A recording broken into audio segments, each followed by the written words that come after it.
and colors. Sir, the colors of President request permission to post the colors. Post the colors. Granted. Thank you, sir. Order, arms. Post.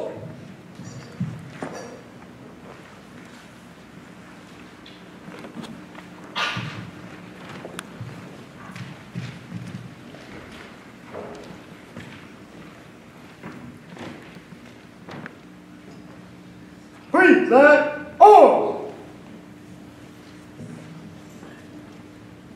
Order, arms. Post.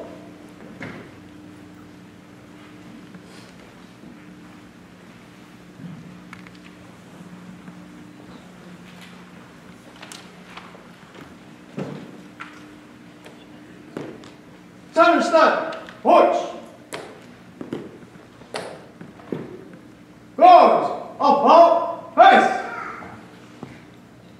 Come on. Forward. March.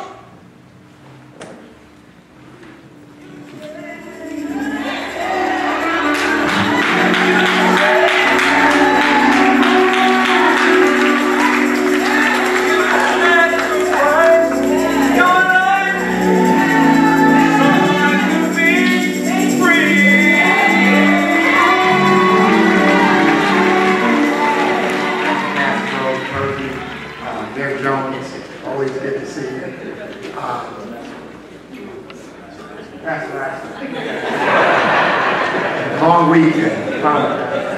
Thank you, Brother Quint.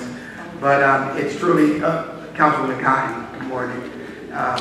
It's always an honor to present somebody that you have the honor to serve with. And Cleopatra Cleo Tucker is a great woman and comes from a great family. She represents the 28th District in the New Jersey General Assembly. As you know, she's the chair of the Veterans Affairs Committee. She's also the co-chair of Human Services. But more importantly, she is a lady in the House in the state of New Jersey. When I came on, she just had a very eloquent way about her. She didn't have to really be loud and boisterous or whatever, but she has the great respect of all 80 members of our House and the 40 members of Senate. She's a native of Birmingham, Alabama, and a graduate of Tennessee State University, and she comes from the Weed section of Newark. And when I was younger, that's where my family lived, so we used to visit the Weed section. I was at Essex County yesterday, hanging out a little bit. And more importantly, she represents the true voice of the people of the state of New Jersey here in our wonderful state. But without further ado, it is truly an honor to introduce to some, but really to present an outstanding legislator, an outstanding woman. And more importantly, not more importantly, but also I think I'd be remiss if I didn't acknowledge her late husband, Donald Tucker, who is a legend, not just here in the state of New Jersey, but throughout the United States and all over.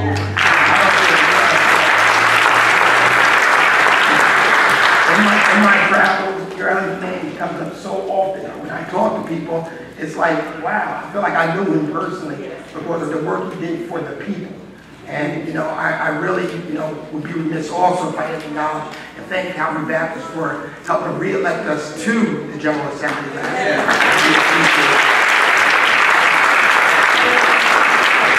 But lastly, I apologize, but you're always in my thoughts. But it is truly an honor to be here today to present Assemblywoman Cleopatra Tucker.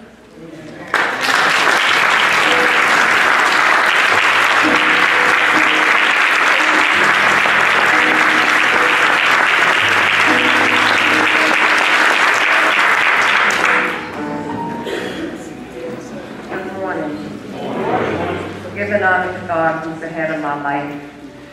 It's indeed a pleasure to be here at Calvary Baptist Church this morning and have the pleasure of meeting your pastor, Reverend Randall Lassiter, and I'd like to bring greetings from my church. The First Baptist Church in Nutley, New Jersey. Reverend Brian C. Evans is our pastor, and I'm also on a deaconess at the church. So I'm here to just give you a brief summary of what's going on in the state of New Jersey and talk briefly about our veterans, our men and women that serve us in this country, and why it's so important that we recognize them and honor them. And my belief is that Veterans Day just shouldn't be November the 11th. Veterans Day is every day. We have to respect the ones that's passed away, and we also have to respect our veterans that are still here. And we have to honor them with dignity, honor, and respect, because they're doing so much. They gave up for us so we could be here to have certain rights, our rights that we wouldn't have if we didn't have a military force or armed forces to protect us. And as we stand here today, in the state of New Jersey, we have 413,188 veterans from the state of New Jersey and veterans in the state. Out of that, we have 33,558 women veterans. And somehow or another, people forget about the veterans when they come home. And it's our job as state legislators to provide services to all our veterans, men and women. And we must make sure they have the best health care, the best counseling, the best treatment programs, and we also have to take care of their families, because when we send somebody away in the service, we're sending their families too, because they're left behind to take care of whatever they have to do, raise their families, raise their children, and be a provider while their spouses are gone. So we send not a person, we send the family. So this is about a family and what we need to do to protect our military families and how we should honor them with dignity and respect. There are various programs throughout the state, and right here in Passaic County, we have veterans programs and provider programs. And the thing is that we have not enough veterans participating in our programs. And that's because they don't either know about the programs that we provide, or they don't feel comfortable coming to a vet center. And we have to make it so that they can feel appreciated, because most of them have fears when they come that is a stigma that's going to be placed against them, or they can't say what they really need to say to the counselors and everything. So we have to go other places and reach out to veterans, like the church. It's so important that we know that we have centers of hope and centers of this and all types of programs throughout the state. But maybe it might be easier if we just say, you can come to our church. We'll have somebody in our church that can talk to you or refer you to if you're homeless. Because I think I've talked to a lot of veterans and a lot of women veterans that have the fears, that don't feel comfortable going in and out of the different veteran centers. And they just need a kind word or a prayer. And sometimes if we could just put them and keep them on our prayer list. Keep them up in prayer every day and help them and guide them to the right places, the right resources. And I think by doing that, we can service our veterans, because it is about rescue and repair and releasing the type of service that we have to give. And I'm so honored that I was asked to come here today to speak in behalf of the veterans. And my main goal and one of my main focuses is to support all the veterans. But I really, really have to say that I really, truly support our women veterans, because they don't get enough support and respect as our men. And if anybody is interested in supporting men and female veterans, they need to volunteer their services at the different centers throughout the state. And we have a perfect representative right here in our audience that works so diligently trying to provide all those services. We have different programs. We just had a North Jersey veteran stand down in October in Newark, New Jersey. We had another one just this past weekend in Morristown. These types of services are rendered to help our veterans to come in to seek the kind of service they need and refer them to the proper places. And as I close today, I'm here especially to honor all our veterans, men and women, present and deceased, and say, it's not about Veterans Day coming on the 11th, and we need to find out what sales we have and go shopping. It's to honor them with respect and dignity and give them all the courage and hope that we can provide. And most of the things, lift them up in prayer and keep them in prayer, because we are a praying nation, and without prayer, we cannot survive. Thank you so much. Amen.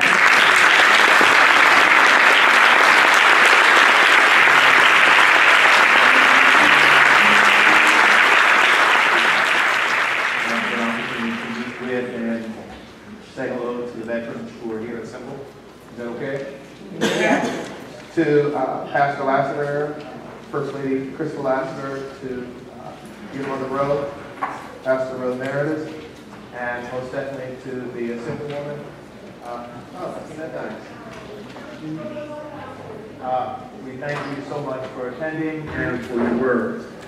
Ladies and gentlemen, 19.6 million people served in the armed forces. It's been recorded since 2013.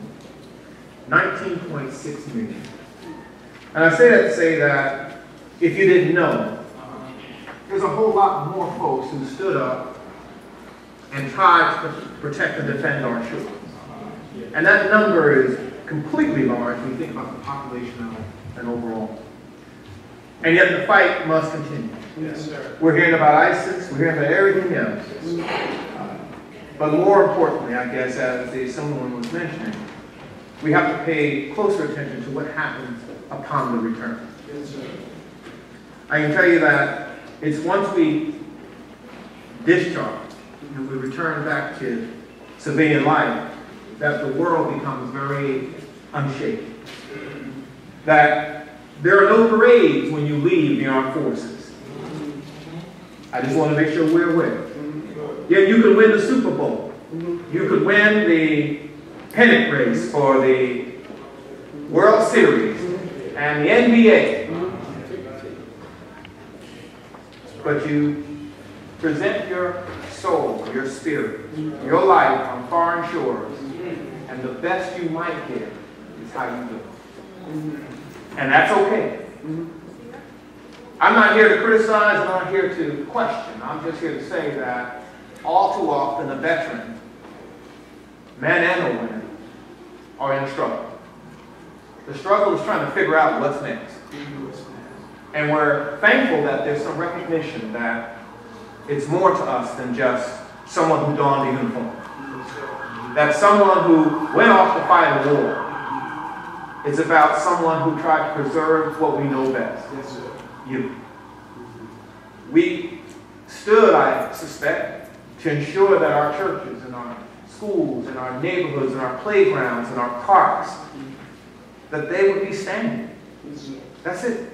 There's nothing else. Yet, before I move into the reason I'm here, please know this.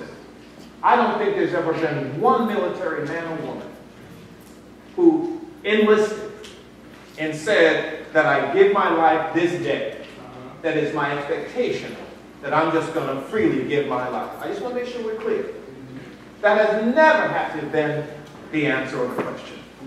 It was the hope that I would return and see my loved ones. That's right. Now therein lies the difference. So, I want to also thank Miss May Bradley. I don't know that she's here. She may be downstairs. May Bradley called me and asked me, would you help us with this program? And I told her whatever it takes, whatever I can do. And then last night she called me, if you've ever been called by May Bradley. And she gave me some background, and she wanted to make sure that I was clear, and I appreciated that.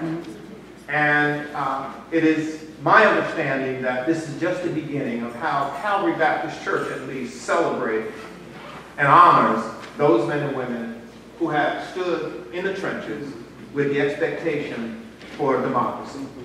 I acknowledge Mr. John Harris. I did inform him, please come, and he came. I need to say, though, in a bit of housekeeping, that the only emblem that does not exist in the bulletin is that of the U.S. Navy. And I just would hope in the future that we make sure that all branches of service are represented equally and fairly. And that was probably just an oversight. But since the U.S. Navy carried the Marines, since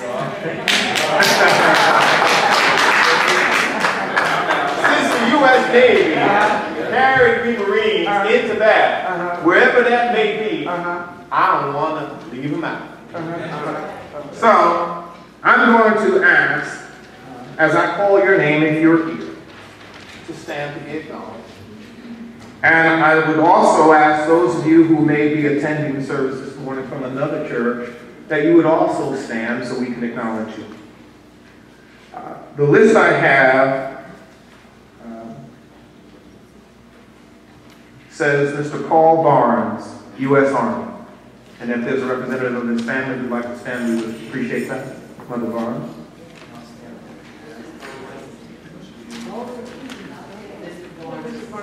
Here she is, I see her.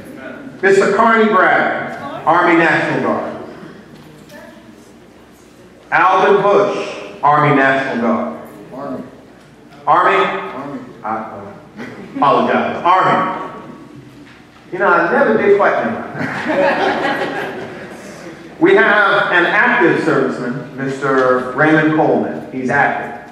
And the distinction between a veteran, as you will hear from time to time, is that they served in the war. I need to clarify that. A veteran is someone who served and was honorably discharged, period. War is the casualty of life, but serving is the purpose. I'm not going to do that. Dennis David, Marines. Rob. And I need to make sure you understand. Army says, what do you guys say again? Good. Yeah. like some hymn. Marines say, hoorah. Bloody guns. Now we would echo these terms out because we was always just satisfied with the littlest something. A letter from mom and dad, a care package, something. And when we got it, we said, hoorah. Which is cool, but thank God they ain't forgotten. That's all it means. Theo Downing, deceased. Prince Gonzalez, Army. Arthur Holloway, Navy. Yours truly, Jeff Jones, Marines. Henry Kendrick, USMC. And USMC also stands for Uncle Sam's Misguided Children. Because you would have to be crazy to be sent somewhere where you didn't know anybody. Okay, you understand. Albert Laval, deceased. My Uncle Curtis Martin, Army, deceased. Berkeley McIntyre, I don't have the branch of service. Army. Roger Nelson, deceased. Harvey Nutter, Army. It sounds so close to hoorah, whatever. George Riley Sr., Army, deceased.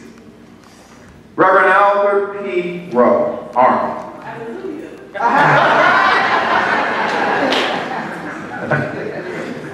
Kenneth Sarvis, I don't have a branch of service. Army. Something going on with this Army thing.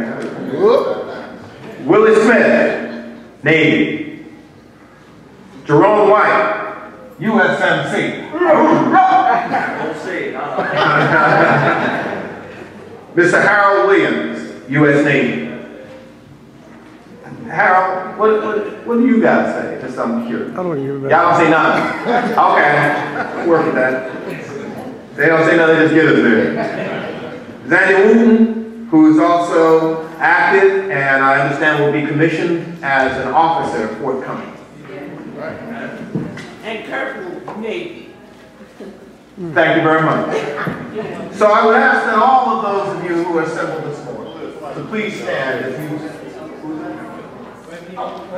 Oh, he's not on this list. The Honorable Reverend Kelvin Quince, and my line brother of Alpha Phi Fraternity Incorporated, Mr. Sidney Pickett. Please sing. Which one you call? I'm calling both of them, because you're both so righteous. In the Army, we put emphasis on the hoorah.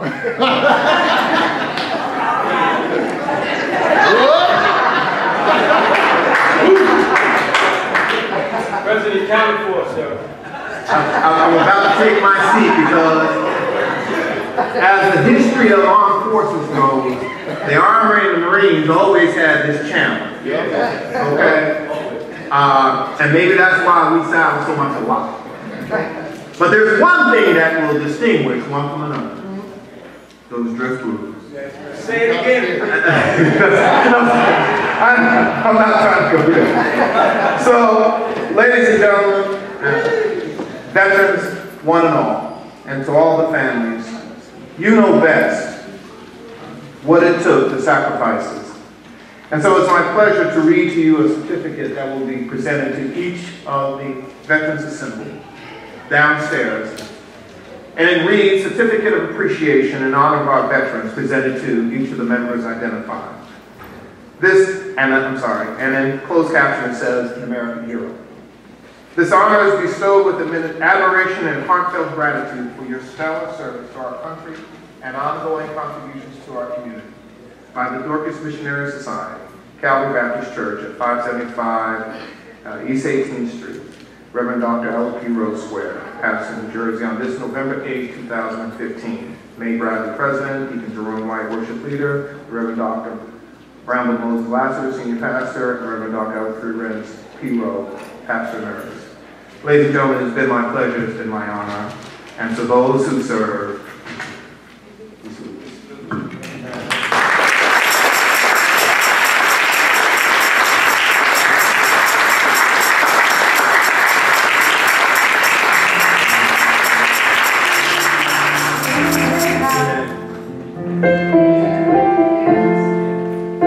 May your smiles be more than plenty. May our love keep you afloat. May the angels guide your footsteps back home. You'll be safe here at home.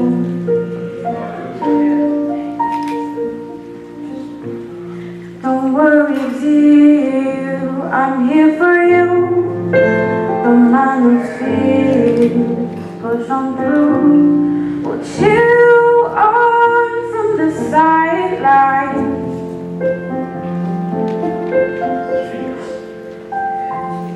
This lonesome war will soon be done. Our separate journeys will unite as one.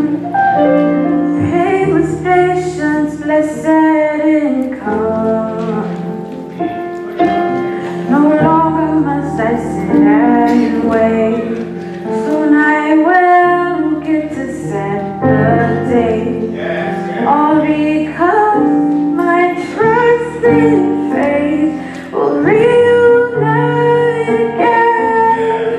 So until then, may the angels guide your footsteps. Heaven's hand rest on your back. May your eyes maintain the purity they have. May your smiles be more than plenty. May our love keep you afloat. May the angels guide your footsteps back home. You'll be safe here. The current strength may try to shake your sturdy heart, but the light within can guide you through it all. As you walk through the valley of death, may you return back safely.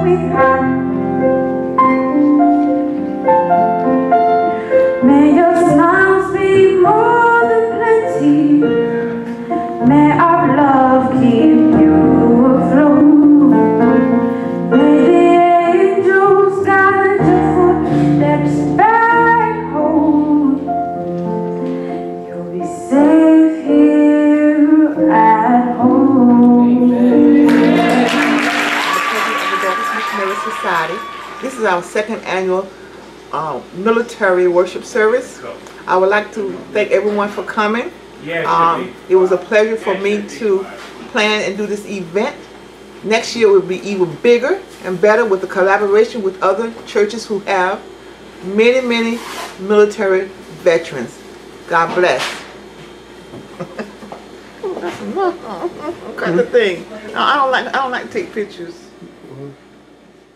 See, you look good though.